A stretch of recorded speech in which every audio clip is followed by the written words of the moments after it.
प्रिय संस्कृत मित्राणी नमः संस्कृताय। सानिध्य साहित्य के इस ऑनलाइन यूट्यूब मंच पे आप सभी मित्रों का हार्दिक स्वागत अभिनंदन करते हुए हम वाचन कर रहे हैं यूपी टीजीटी में संपूर्ण मेघदूत जो लगा हुआ है और एलटी ग्रेड में पूर्व मेघ जो लगा हुआ है। तो इस समय हम पूर्व मेघ में वाचन कर रहे हैं और पूर्व मेघ में अब तक हम लोगों ने 53 श्लोकों का वाचन कर लिया है और आज हम श्लोक नंबर 54 का वाचन करेंगे। अगर आप इस चैनल पर नए हैं तो चैनल को सब्सक्राइब कीजिएगा और इसके प्लेलिस्ट में जाइएगा, वहाँ पे मेघदूत के वाचन के हर श्लोक की वीडियो आपको मिल जाएगी और साथ ही साथ कठोपनिषद का भी अब तक कुछ 10 वीडियो हम लोग इस चैनल पे डाले हुए हैं, जो दोनों प्लेलिस्ट है। कठोपनिषद में का कठोपनिषद की वीडियो पड़ी हुई है और मेघदूत में मेघदूत की। तो अब तक हम लोगों ने 53 श्लोकों का वाचन किया है। पिछले श्लोक में हम लोगों ने देखा कि यच बता रहा था कि तुम वहाँ से अर्थात जब निकलोगे तो कनखल जाना। कुरुक्षेत्र से जब तुम आगे बढ़ोगे तो कनखल प्रदेश मिलेगा और कनखल प्रदेश में वह गंगा जी के बारे में बतलाया कि गंगा जी की उत्पत्ति कैसे हुई, सगर राजा सगर के पुत्रों के स्वर्ग की सीढ़ी कैसे हुई और जानू कन्या कैसे होती है। उसके बाद यह भी बताया, कभी कल्पना किए कि जब वो हम आकर के महादेव की जटा में वास करती हैं या उसमें रहती हैं तो सौतिया डाह के मारे पार्वती जी अपने भृगुटी को ताने रहती है। अब यह सब पिछले श्लोक में बताया। अब इस श्लोक में यक्ष मेघ से कह रहा है कि जब तुम गंगा के पास पहुँचोगे तो गंगा के पास जब पहुँचोगे जल ग्रहण करने के लिए तो तुम दोनों का मिलन इतना शोभायमान होगा, इतना सुंदर होगा कि बिना प्रयाग के भी वहाँ पे गंगा जमुना का संगम लगेगा। ऐसा इस श्लोक में अब यक्ष बताएगा मेघ से। यह दोनों का वार्तालाप रामगिरी पर्वत पर ही हो रहा है, तो वहीं पे अब यक्ष मेघ को बता रहा है। और जब तक इतना जिससे नदियों का जितना भी वर्णन आया है, मात्र एक नदी थी जो सिंधु नदी। सिंधु नदी को ही यह यक्ष कह रहा है कि उसको तुम जल दे देना, काहे कि बड़ी पतिव्रता है नायिका के जैसे उसका भी है बताया, व्यवहार बताते हुए कहा कि उसको जल देना। और सबसे जल लेने के लिए कहा, यहाँ भी गंगा के जल को ग्रहण करने के लिए अब यक्ष मेघ से कहता है। तो आइए वाचन करते हैं मंदाक्रांता छंद में। यह मंद मंद रूप से अक्रांत रूप को धारण करने वाली मंदाक्रांता छंद है, जो एक गेय छंद भी कहलाती है। आप यह गा भी सकते हैं। तो आइए वाचन करते हैं कि तस्यापा तुम सुरगजैव तस्यापातुं सुरगजैव व्योमनि पाचार्थलम्बी त्वमचेदस्फटिकविशदं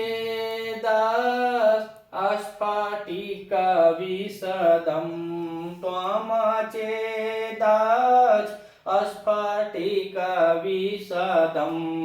तर्कयोस्तर्यम्भ संसर्पन्त्या सपदि भवत संसर्पन्त्या सपदि भवत श्रोतच्छिछायासो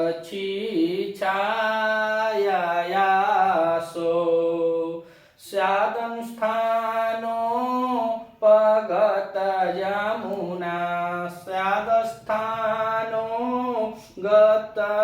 यमुना संगमे अभिरामा संगमे अभिरामा। तो अब यक्ष मेघ से कह रहा है कि हे मित्र, तुम गंगा नदी का जल लोगे तो कैसे लोगे उसके बारे में बता रहा है। तो कह रहा है कि सूरगज इव व्योमनि। सूरगज, सूर मतलब होता है देवता लोग, गज माने हाथी, जो देवताओं के हाथियों के समान। देखिए यहाँ पे यू है, इसमें उपमा अलंकार भी है, उत्प्रेक्षा अलंकार भी है। यहाँ भी यू दिया है और यहाँ भी दिया है। तो उपमा उत्प्रेक्षा अलंकार इस श्लोक में है। तो कह रहे सूरगज इव व्योमनि, अर्थात कि देवताओं के हाथियों के समान जब तुम आकाश में, अर्थात जो व्योमनी है कह रहा है कि आकाश में। तो सूरगज कौन कहलाते हैं? जो बड़े दिग्गज हाथी होते हैं, आठों दिशा होती हैं, आठों दिशाओं के वह हाथी होते हैं, देवताओं के हाथी माने जाते हैं। और 8 हाथियों में कहा जाता है कि रावत होती है, पुंडरीको होती है, वामन होती है, कुमुद होती है, अंजन होती है, और पुष्पदंत होता है, सार्वभौम है, और सुप्रतीक काश्च और दिग्गज, यह 8 हाथियां हैं जो बहुत विशाल हाथी मानी जाती है। तो वही कह रहा है कि सूरगज इव व्योमनी, अर्थात देवताओं के हाथियों के समान, व्योमनी मतलब आकाश में, और आकाश में कहे कह रहा है कि यह मेघ जो है वो आकाश मार्ग से ही चलता है, तो आकाश मार्ग से मेघ चलता हुआ हाथियों के समान, अर्थात बहुत विशालकाय मेघ है। मेघ का रूप है कि बहुत विशालकाय है, कहे कि वह काम रूपम है, काम रूपम मघोनम पिछले श्लोक में बतलाया, तो वह अपना स्वरूप हमेशा बदल सकता है, लेकिन उसका आकार जो है बहुत बड़ा है। तो यहाँ कवि जी कह रहे हैं यश के माध्यम से कि सूरगज इव व्योमनी, अर्थात तुम बड़े आकार वाले यानी देवताओं के हाथियों के समान आकाश में, व्योमनी माने आकाश में, पश्चात लंबी अर्थात कह रहे हैं कि पिछले आधे भाग, अर्थात जो आकाश में है और आकाश से जब वो झुकेगा आगे के तरफ, तो जो पिछला हिस्सा है वह उठा होगा और आगे का वह लंबवत होगा। जब गंगा नदी का जल लेना चाह रहा है और जब गंगा नदी का जल वह मेघ लेगा तो अपने पीछे हिस्से को उठाकर तभी तो आगे झुकेगा। तो वही करें पश्चात लंबी, यानी क्या करें पश्चात लंबी, अर्थात अपने पिछले आधे भाग के सहारे लटके हुए, पश्चात लंबी अपने पिछले आधे भाग के सहारे लटके हुए, कह रहे हैं कि त्वम चेद, अर्थात इसमें कह रहे हैं कि त्वम चेद अर्थात लटके हुए तुम यदि, त्वम चेद तुम यदि, आगे कह रहे हैं कि स्फटिक विशदम, स्फटिक विशदम का मतलब है कि जो स्फटिक मणियां हैं उस मणियों के समान स्वच्छ और उज्जवल और निर्मल जल को, कह रहे हैं क्या, यहाँ पे अम्ब दिए हुए हैं, तो कह रहे हैं कि आकाश मार्ग से तुम पिछले भाग से झुके हुए, तुम चेद यदि तुम स्फटिक विशदम अर्थात स्फटिक मणियों के समान स्वच्छ और निर्मल अम्भ माने जल को, कह रहे हैं क्या कि योस्त तीर से, यानी कि कह रहे हैं तर्क्योस्त अर्थात जब तुम थोड़ा सा क्या हो जाओगे, तिरछे हो जाओगे, और जब तिरछे होगे तब कैसा लगोगे, तो कह रहे तस्याः पातुम तर्क, अर्थात जब तुम स्फटिक जल को, उस गंगा के निर्मल जल को तिरछे हो करके, कह रहे हैं कि पातुम तस्याः तर्के, अर्थात कि तस्याः पातुम तर्के, अर्थात उसको जब तुम पीने के लिए तर्क करोगे, यानी तुम अभी सोचोगे। 2 लाइन में यक्ष मेघ से यही बतला रहा है कि सूरगज इव व्योमनी, देवताओं के हाथियों के समान आकाश मार्ग में, अच्छा आकाश में, पश्चात लंबी अर्थात आगे के झुके हुए, अवलंब मतलब पीछे का भार बड़ा होगा, आगे तुम हल्का झुके रहोगे, तो पश्चात लंबी कहलाओगे, यानी आगे के भाग के सहारे तुम लटके हुए, तुम चेदा यदि तुम स्फटिक विशदम अर्थात स्फटिक मणियों के समान निर्मल जल को, कह रहे हैं कि योतर्य अम्भु, यानी अम्भु माने जल को, कह रहे हैं कि तैर्य यानी तिरछे हो करके, तस्याः पातुम तर्क अर्थात उसके जल को, पातुम माने पीने के लिए या ग्रहण करने के लिए जब तुम सोचोगे। तो अब यक्ष फिर से यहाँ पे 2 लाइनों में यह साफ कर दिया कि वह गंगा नदी का जल कैसा है, तो कह रहा है स्फटिक मणियों के समान स्वच्छ और निर्मल वह जल है, और कह रहा है कि जो मेघ है वह कैसा हो जाएगा, तो सूरगज अर्थात देवताओं के हाथियों के समान विशाल आकार वाला होगा, जो पीछे के भाग से और आगे लटके हुए भाग में, वह पश्चात भाग से वह लटका हुआ रहेगा। कहाँ पे, तो कह रहा है कि आकाश में, और आकाश में जब तुम लटके रहोगे तो अगर तुम सोचोगे कि इस जल को जब लेना है, इस जल को ग्रहण करने के लिए, कह रहा है कि योतर्य यानी तो तुम तिरछे हो जाओगे, और तिरछे हो करके तस्याः पातुम तर्क जब उसके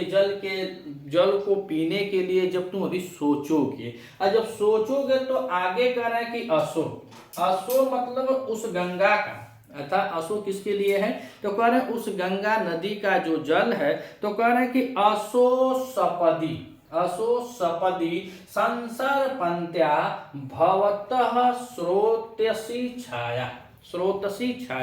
तो कह रहे हैं यक्ष अब मेघ से कि असो सपदि अर्थात तो वह तुरंत का हो जाएगा, वह अपने स्रोतसी माने प्रवाह में, जो असो आ रहा है तो गंगा के लिए, गंगा के सपदी अर्थात गंगा के जो जल है, तो कह रहे गंगा के प्रवाह में स्रोतसी कह रहे हैं ना, स्रोतसी, तो असो सपदी स्रोतसी अर्थात कि तुम जब सोचोगे जल लेने के लिए तो वह गंगा तुरंत ही कह रहे हैं कि प्रवाह में, स्रोतसी माने प्रवाह में क्या हो जाएगा, तो कह रहे हैं कि छाया संसर्पन्त्या भवत अर्थात जो आपकी छाया है वह उसमें साथ साथ चलने लगेगी। जब तुम गंगा नदी के निर्मल और स्वच्छ जल को लेने के लिए तिरछे गुरुजी झुकोगे, तो जब वो झुकेगा तो गुरुजी बता रहे हैं कि असो वह गंगा, किसका बोल रहा है, वह गंगा क्या क्या होगा, कह रहे हैं कि स्रोतसी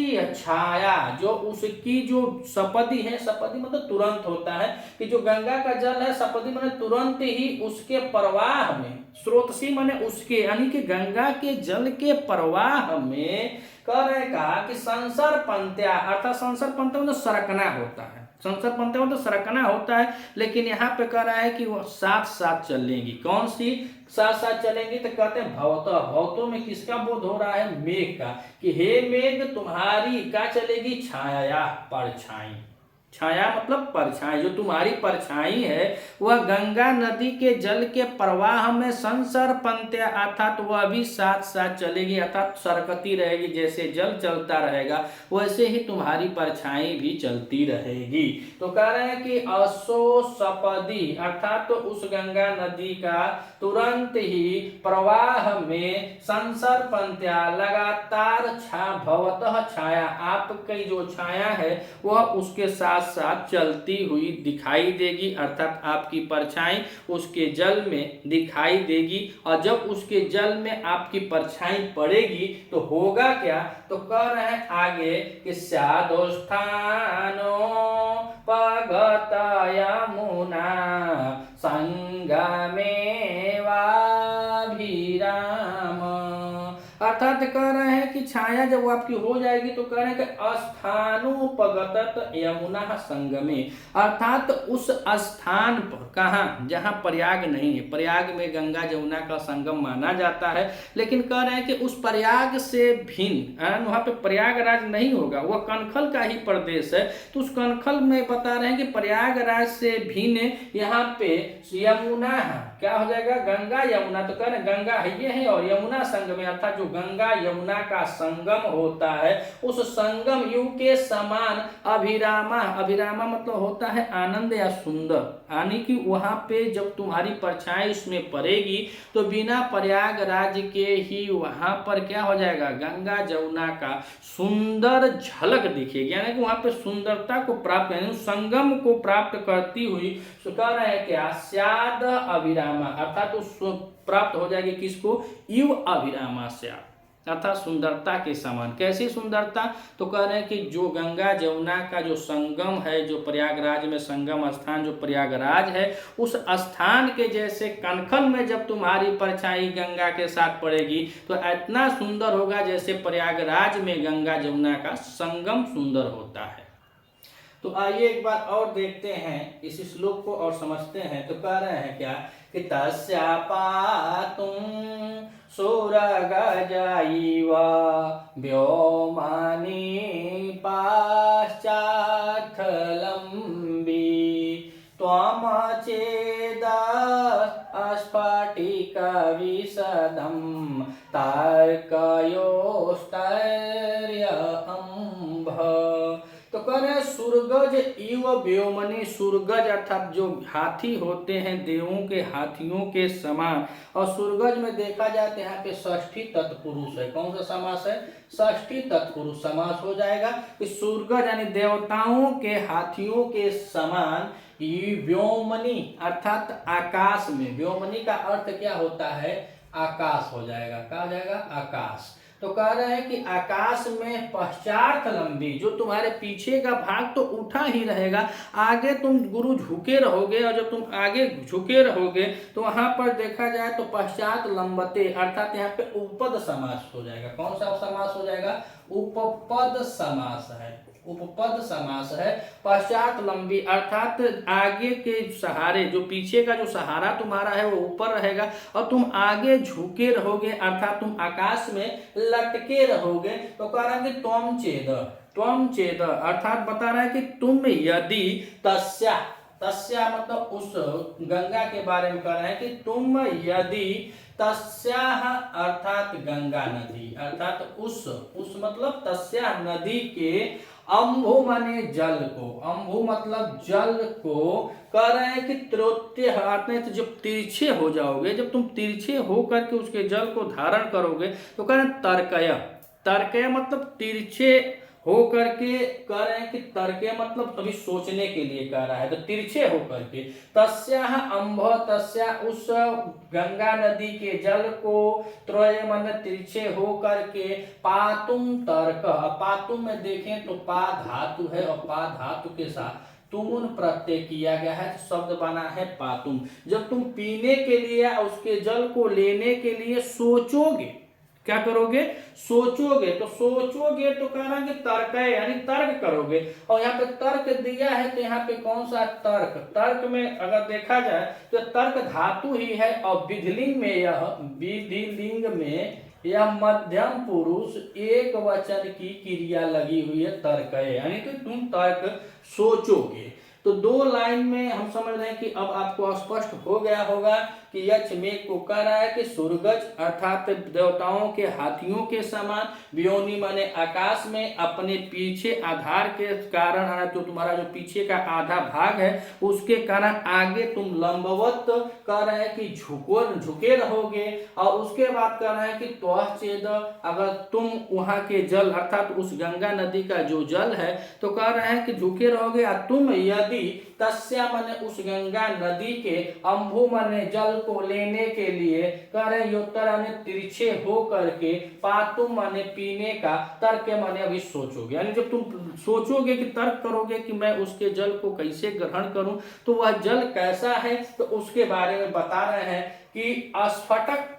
स्फटिक विशदम, जो स्फटिक मणियों के समान स्वच्छ है। स्फटिक मणियां जो होती हैं बहुत स्वच्छ होती हैं, उज्जवल होती हैं और निर्मल होती हैं। तो उसी के बारे में कह रहे हैं कि जब तुम विचार करोगे उसके जल को लेने के लिए अर्थात किसके, तो गंगा नदी का जल, और गंगा नदी का जल कैसा है तो स्फटिक मणियों के समान बता रहे हैं कि एकदम स्वच्छ और निर्मल और उज्जवल वह गंगा नदी का जल है। तो अभी उस नदी के जल को लेने के लिए जब तुम सोचोगे तो कह रहे हैं असो मतलब उस, वही गंगा नदी क्या कहेगी, सपदी, सपदी अथवा वह गंगा नदी में कह रहे हैं कि तुरंत ही जब तुम विचार करोगे तो वह गंगा नदी तुरंत ही स्रोतसी अर्थात अपने स्रोत के में संसर प्रत्याह भवतः छाया, अपने स्रोत में अर्थात अपने प्रवाह में संसर प्रत्याह छाया अर्थात आपका, भवते माने आपका अर्थात मेघ का जो संसर प्रत्याह होगा, जो सरकती हुई क्या होगी छाया, उनकी जो छाया है मेघ की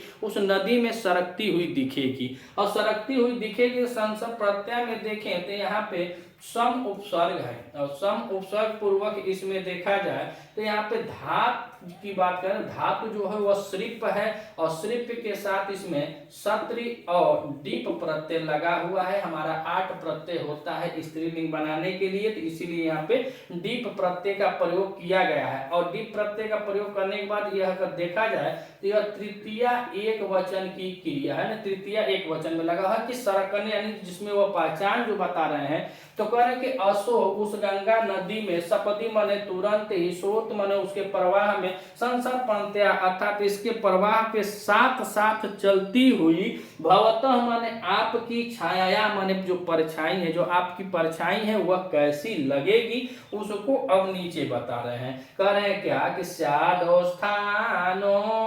पगत यमुना संगम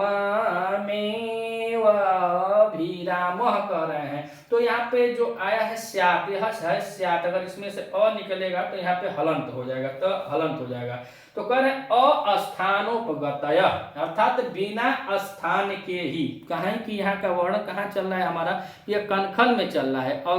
बता क्या रहे हैं कि जब तुम गंगा नदी के जल पर जाओगे तुम्हारी परछाई भी साथ साथ जाएगी। कलुआ कलुआ मेघ है और निर्मल गंगा का पानी है, जब दोनों का मिलन होगा तो कह रहे हैं कि अस्थानों उपगतय, यानी कि बिना स्थान के अर्थात बिना प्रयागराज के ही गंगा यमुना के संगम के समान अभिरामा स्यात्, अभिरामा स्यात् अर्थात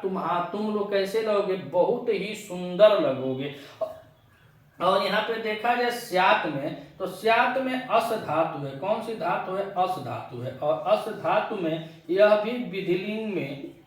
विधिलिंग प्रथम पुरुष एक वचन की क्रिया लगी हुई, विधिलिंग का प्रथम पुरुष एक वचन की क्रिया है स्यात्। तो कह रहे हैं स्थानों उपगत यमुना संगमे इव, अर्थात कि बिना स्थान बिना प्रयागराज के ही वहां पे जब तुम्हारी छाया गंगा नदी पे पड़ेगी तो तुम्हारी छाया से वह स्थान कैसा होगा, बिना प्रयाग के ही अभिरामा अर्थात सुंदर दिखेगा। कैसा सुंदर दिखेगा, तो कह रहे अभिरामा। और अभिरामा में देखें तो यहाँ पे अभि उपसर्ग है, अभि उपसर्ग है और इसमें रम धातु है, और रम धातु के साथ घई प्रत्यय है, और घई प्रत्यय करने के बाद फिर इसमें टाप प्रत्यय कर दिया गया है, तो शब्द बना है अभिरामा। तो पहले दूसरे लाइन में, दो लाइन में बताया कि तुम आकाश में लटके रहोगे और गंगा नदी का जल प्राप्त करना चाहते हो तो तुमको तिरछा झुकना पड़ेगा। और जैसे तुम तिरछा झुकोगे तो गंगा नदी जो है वह तुरंत ही तुम्हारी परछाई उसमें क्या हो जाएगी, प्रवाहित हो जाने की, प्रवाह अपने जल के साथ साथ तुम्हारी परछाई भी चलने लगेगी। उस जल में जब तुम्हारी परछाई चलेगी तो उस परछाई से वहां पे बिना जमुना अर्थात गंगा जमुना का जो संगम है प्रयागराज है, उस बिना प्रयागराज के ही तुम लोगों का ऐसा मनोहर दृश्य बनेगा, ऐसा सुंदर दिखाई दोगे जैसे कि वहां पे गंगा जमुना का संगम हो गया है। तो गंगा जमुना संगम है, तो यहाँ पे तत्पुरुष समास हो जाएगा, तत्पुरुष समास है गंगा जमुना, संगम में तत्पुरुष समास है। और उसके बाद कह रहे हैं क्या कि इस पूरे श्लोक में देखा जाए तो कह रहे हैं अस्थानोपगतो, स्थानो उपगत यमुना संगम। अगर यहाँ पे देखा जाए तो यहाँ पे बहुब्रीहि समास हो जाएगा, बहुब्रीहि समास हो जाएगा। काहे कि यहाँ पे किसके बारे में बता रहे हैं, तो यहाँ पे जो संगम प्रयागराज में होता है उसके बारे में कहा है, तो इसीलिए स्थानो उपगत है यमुना संगम, अर्थात वहाँ पे जब तुम लोगों का मिलन होगा तो वह संगम के समान शोभायमान होगा या संगम के समान दिखेगा या संगम के समान सुंदर लगेगा। और पूरे श्लोक में उपमा और उत्प्रेक्षा अलंकार है। अब हम देखते हैं अगले श्लोक में कि यश अब मेघ को आगे क्या करता है। आज के श्लोक में इतना ही पता है कि जब वहाँ का जल ले लोगे तो वहाँ पे तुम जल लेकर, यानी गंगा नदी का तुम जल लेना और जल लेकर गुरु आगे बढ़ने के लिए बता रहा है। अब देखिए क्लास कैसी आपको लग रही है। अगर आपको अच्छी लगे तो आप लाइक और कमेंट जरूर कीजिएगा। कुछ सुझाव अपना देना हो तो आप कमेंट कर सकते हैं। हम प्रतिदिन इसी तरह एक एक वीडियो आप लोगों के तहत पहुंचाते रहेंगे। अगर आप हमारा सपोर्ट करना चाहते हैं तो चैनल को सब्सक्राइब कीजिएगा। मिलते हैं अगले वीडियो में, तब तक के लिए नमः संस्कृत।